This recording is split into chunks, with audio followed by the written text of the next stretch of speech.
अस्सलाम वालेकुम। कैसे हैं आप सब। हम हाइब्रिडाइजेशन का टॉपिक कर रहे हैं, चैप्टर नंबर 7 का। और बच्चे हमने इसमें हाइब्रिडाइजेशन की डेफिनेशन और sp3 हाइब्रिडाइजेशन को हम डिस्कस कर चुके हैं। आज हमने डिस्कस करना है sp2 हाइब्रिडाइजेशन को। ठीक है, sp2 हाइब्रिडाइजेशन जो उसमें एक s और दो p ऑर्बिटल्स जो हैं वो आपस में मिल रहे हैं, ओवरलैप कर रहे हैं। और इसमें sp2 हाइब्रिडाइजेशन की जो तादाद है वो 3 है। ठीक हो गया। अब इसी तरह से आपने यहाँ पे कार्बन जो है उसकी ग्राउंड स्टेट बनानी होती है कार्बन की। ये जो स्टार है ये एक्साइटेड स्टेट को रिप्रेजेंट कर रहा है, EXCIT एक्साइटेड स्टेट को रिप्रेजेंट कर रहा है। और आप देखो कि यहाँ पे जो हाइब्रिड ऑर्बिटल्स बन रहे हैं वो 3 इन नंबर हैं। चलते हैं इसकी एक्सप्लेनेशन पे। एक्सप्लेनेशन जो है when 1s, आप इस तरह से, क्योंकि आप 1 जो है दूसरी तरह लिखो तो उसको मिसमैच कर जाते हो। when 1s and 2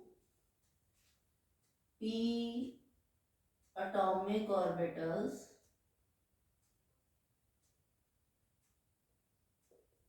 overlap,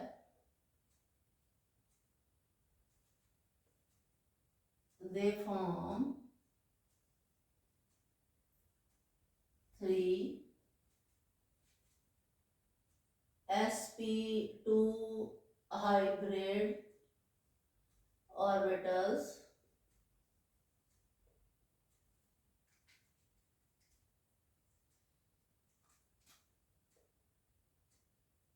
they have 33.5% S character and 66.5% P character.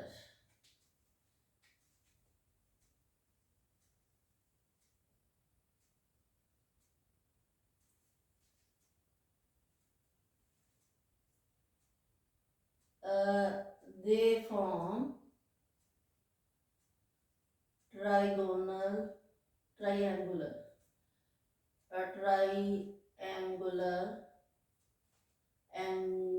shape.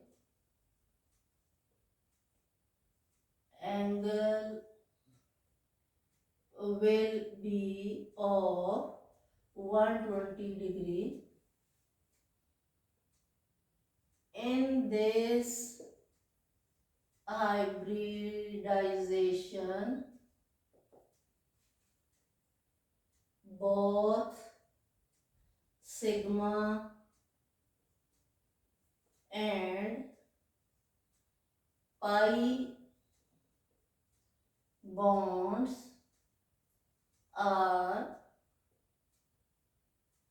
formed. Okay हो गया, ये होगी इसकी एक्सप्लेनेशन।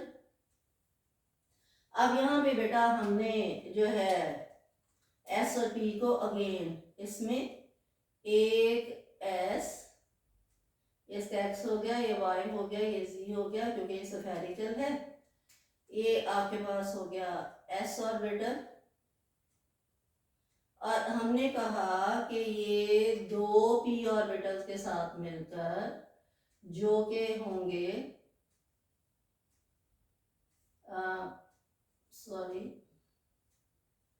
PX प्लस PY, ये इनके एक्सेस शो कर देते हैं। They will overlap to form 3sp2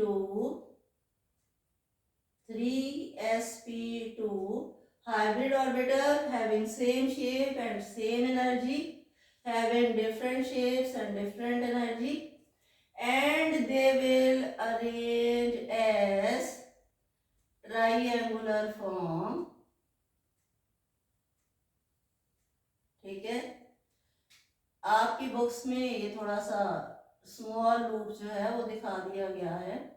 it does not take part in the bonding.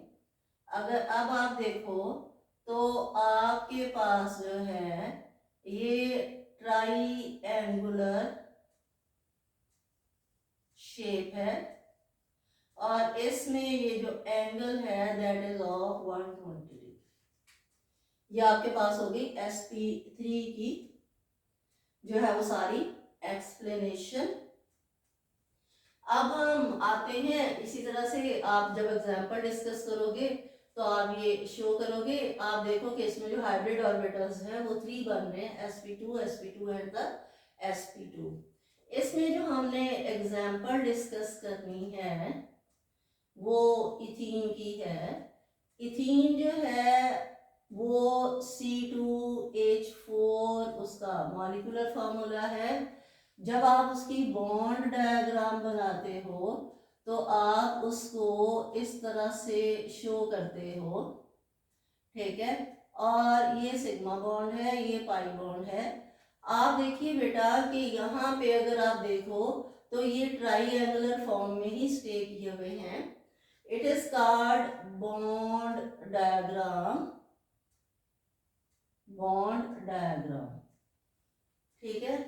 अच्छा जी, अब हम इसकी ऑर्बिटल डायग्राम जो है वो शो करते हैं। इसी तरह से बच्चे ऑर्बिटल डायग्राम भी कि हमने दरमियान में कार्बन को रखना है। हमारे पास 3 sp2 हैं, एवरी कार्बन हैज 3 sp2, इस तरह से, इस तरह से, और एक मिड में आ जाएगा। आप देखिए इन्होंने अपने आप को सॉरी ट्राइएंगुलर शेप में रख लिया। अब आप देखो ये इधर भी ये, और थर्ड वन जो है वो मिड में ओवरलैप करेगा, ठीक हो गया। ये आपके पास sp3 है, ये भी आपके पास sp2 सॉरी, ये आपके पास sp2 एक हो गया, सेकंड हो गया, ये थर्ड sp2 हो गया। इधर से 1 sp2 ये हो गया, 1 sp2 ये हो गया, और एक sp2 ये हो गया, ठीक है। अब आपके पास 4 हाइड्रोजन एटम्स है। 1 hydrogen will be here 1s, 1 hydrogen will be here 1s, 1 hydrogen will be here 1s, and 1 hydrogen will be here 1s, ठीक है। अब आप देखो तो मैंने आपसे कहा कि जहां पे ओवरलैपिंग हो रही है वहां पे आपने इस तरह से ऑपोजिट स्पिन के साथ 2 इलेक्ट्रॉन्स जो है वो शो करने हैं। ये बहुत ज़रूरी होते हैं क्योंकि ये आपको बता रहे हैं कि यहाँ पे ये हो गया, ये यहाँ पे हेड टू हेड ओवरलैप हो रही है। तो हेड टू हेड ओवरलैप होने पे एक सिग्मा बॉन्ड यहाँ बनेगा, एक सिग्मा बॉन्ड यहाँ बनेगा, एक सिग्मा बॉन्ड यहाँ बनेगा, और एक सिग्मा बॉन्ड यहाँ बनेगा। यहाँ पे मैं शो कर दूं कि जो है सिग्मा बॉन्ड इस तरह से बने, ठीक हो गया। ये इसकी हो गई ऑर्बिटल डायग्राम, ऑर्बिटल डायग्राम। लेकिन हमने इसमें बेटा अभी पाई बॉन्ड जो है वो शो नहीं किया है। कहते हैं कि इसका ये जो p ऑर्बिटल है ये इनके परपेंडिकुलर जो है वो यहाँ पे स्टे करेगा। इस कार्बन का pz इस कार्बन के pz के साथ ओवरलैप करेगा, और ये जो ओवरलैपिंग है आप इसको इस तरह से परपेंडिकुलर शो करोगे, ठीक है।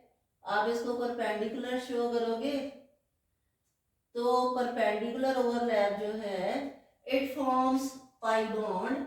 ये पाई बॉन्ड है उसके हमेशा 2 रीजन्स होते हैं, one above the plane and one below the plane, ठीक है। ये आपके पास ये 2 पाई बॉन्ड नहीं बच्चे बन रहे हैं, ये 2 रीजन्स हैं पाई बॉन्ड के। पाई बॉन्ड एक ही बन रहा है। बच्चे देख के यहाँ पे कहते हैं कि these are the 2 pi bonds, these are not 2 pi bonds. The one region is above the this plane and one region is below this plane. So only one pi bond is formed, and these pi bonds are formed due to the PZ and PZ parallel overlapping. ठीक है, ये parallel overlap कर रहे हैं, ये head on overlap कर रहे हैं. हेड ऑन ओवरलैपिंग से यहाँ पे सिग्मा बॉन्ड बन रहे हैं, और पैरेलल ओवरलैपिंग जो है उससे यहाँ पर पाई बॉन्ड बन रहा है. इसको अगर आप और डेकोरेट करना चाहते हैं तो आप इस तरह से इसमें शेड दे सकते हो, डायग्राम जो है वो अच्छी हो जाएगी. ये आपके पास it is the orbital diagram of ethene. ये इथीन की ऑर्बिटल डायग्राम है. बुक्स में और भी डायग्राम जो है वो बनी होती हैं, आपको सिर्फ ये वाली डायग्राम जो है वो रिक्वायर्ड है. प्लीज, क्या ज्यादा डायग्राम शो करके तो उसको गलत भी कर सकते हो, तो इसलिए आपने this is the bond diagram, this is the orbital diagram. अब हम इसकी डिटेल कर लेते हैं. ठीक है, डिटेल में हमने लिखना है कि इसमें हाइब्रिडाइजेशन जो है, हाइब्रिडाइजेशन जो है वो sp2 है. हाइब्रिड ऑर्बिटल्स कितने हैं? हाइब्रिड ऑर्बिटल्स 3 हैं. उसके बाद नंबर ऑफ सिग्मा बॉन्ड्स जो है हमारे पास 1 2 3 4 5 है. Number of sigma bond 5. ठीक है, 4 सिग्मा बॉन्ड्स जो हैं वो ड्यू टू sp2 और s ओवरलैप से बन रहे हैं, sp2 और s ओवरलैप से बन रहे हैं. और 1 सिग्मा बॉन्ड जो है वो sp2 और sp2 की ओवरलैप से बन रहा है. ये भी लीनियर ओवरलैपिंग है. ठीक है, और इसमें नंबर ऑफ पाई बॉन्ड्स जो हैं they are 1, and this is due to the PZ and PZ overlapping. ठीक हो गया. इसमें जो ज्योमेट्री है, ज्योमेट्री ट्राइएंगुलर है, ट्राइएंगुलर, और इसका जो एंगल है दैट इज 120 डिग्री. देखिए, ओके हो गया. अब यहाँ पे ये इसकी एक्सप्लेनेशन हो गई, ये इसकी एग्जाम्पल हो गई इथीन, और ये इथीन की सारी डिटेल्स हो गई कि इसमें कौन कौन सा बॉन्ड है और किस किस ओवरलैपिंग से है. आई थिंक आप अंडरस्टैंड कर गए होंगे. ठीक है, लेकिन फिर भी अगर कोई आपको पॉइंट जो है वो मुश्किल लगता है तो आप उसको कमेंट्स में पूछ सकते हो. Thank you so much. Allah Hafiz.